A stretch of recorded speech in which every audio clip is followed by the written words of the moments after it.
What is going on? Welcome to Greggles TV Daily. Hope you're having a fantastic day. We're back to the news right now, which is cool for me and hopefully cool for you guys as well. We get some great stories today. Really good stuff. Let's start it off with the Galaxy S27 series of phones. Ice Universe has put out a tweet talking about the folks over at Galaxy Club. And Galaxy Club really does truly have a great record with releasing information beforehand and letting us know what's going to happen with Samsung Galaxy devices. So the Galaxy S27 Pro, which is going to be like the smaller version of the Ultra, maybe not fully 1-to-1 ratio in terms of spec to spec, but definitely a smaller, more premium phone than the 27 and 27 Plus, will feature battery capacity of 5,200 milliamps. That's more than the Galaxy S26 Ultra right now. So that's huge news for that little Pro mini cool phone. And then the 27 Ultra will feature a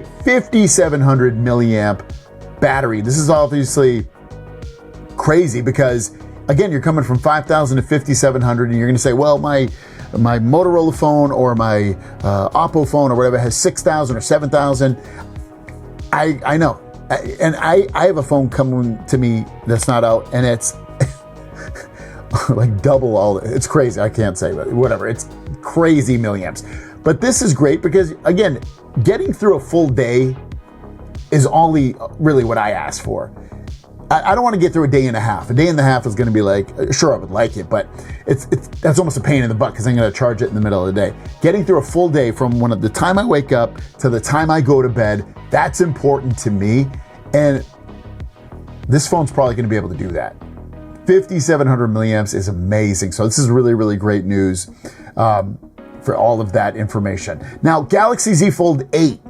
Ice Universe is saying that according to feedback from South Korea and other places, the pre-order volume for that phone, the regular Galaxy Z Fold 8, the one I have right here, is literally far outselling the Galaxy Z Fold 8 Ultra. Not a huge surprise, honestly. I've seen it even with you guys.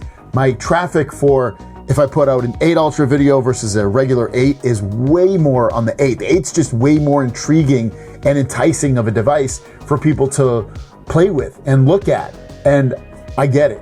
I totally get it. It's very cool. It's very interesting.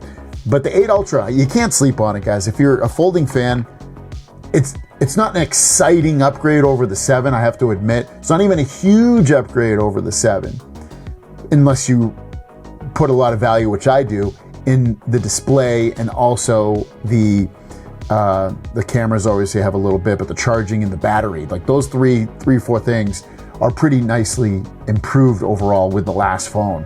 But yeah, pretty interesting that the 8 is looking like the #1 phone, might be the best-selling folding phone of all time until the iPhone comes out.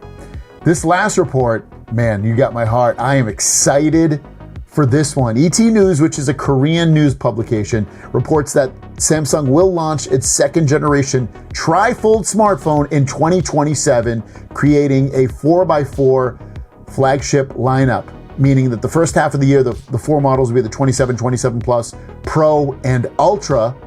And then the second half of the year, so we do have to wait almost like another full year, but Galaxy Z Flip 9, Fold 9, Fold 9 Ultra, and TriFold 2. TriFold came out in January of 2026, so it looks like they're going to potentially try to match all these lineups together, and that is kind of insane if they end up releasing all 4 folding phones at the same time.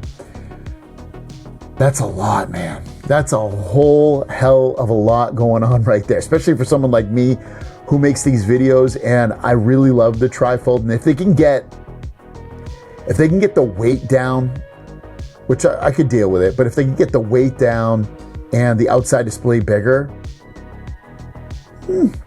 that'd be a near perfect phone, honestly, for me, because I loved basically everything about it. The only other thing I got a little annoyed over time was having to open it twice just to get it to work. I guess if you could open it once and then have like kind of like you can on the Huawei folding phone, like have like a regular phone on the outside, folding phone on the inside and then open it one more time to get the tablet. That would be kind of cool if they were able to figure that out for the TriFold 2. But otherwise, TriFold 2 was amazing. Had literally the best battery life I've ever had on a Samsung phone, I should say.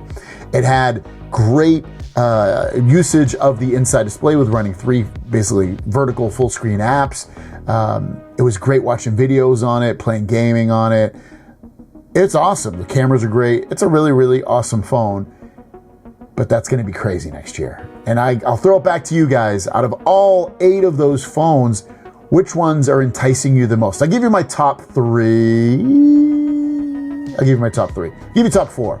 I think the 27 Pro and Ultra are very interesting, the new battery life. And I think out of those 4 phones, though, I think the Pro is going to be the big seller from it, honestly.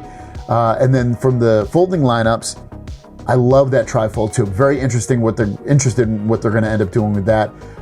Is the Ultra. The Ultra might be different next year. It wouldn't shock me if they do something very different to get the sales up and people interested in that device again. And then the 9. I'm going to do a video separately about the 9 because after using the 8, I kind of feel like I know what direction they're going in with the 9. But otherwise, yeah, it's going to be an exciting another 2027. 2026 has already been really, really cool with the tri-folding phone from Samsung, the Z Fold 8, the iPhone Fold, which is coming out later this year. We got the Motorola Fold, which was great. A lot of cool devices in 2026, and 2027 might top that. What are your thoughts on this? Let me know in the comments down below. We'll see you guys down the road. Peace!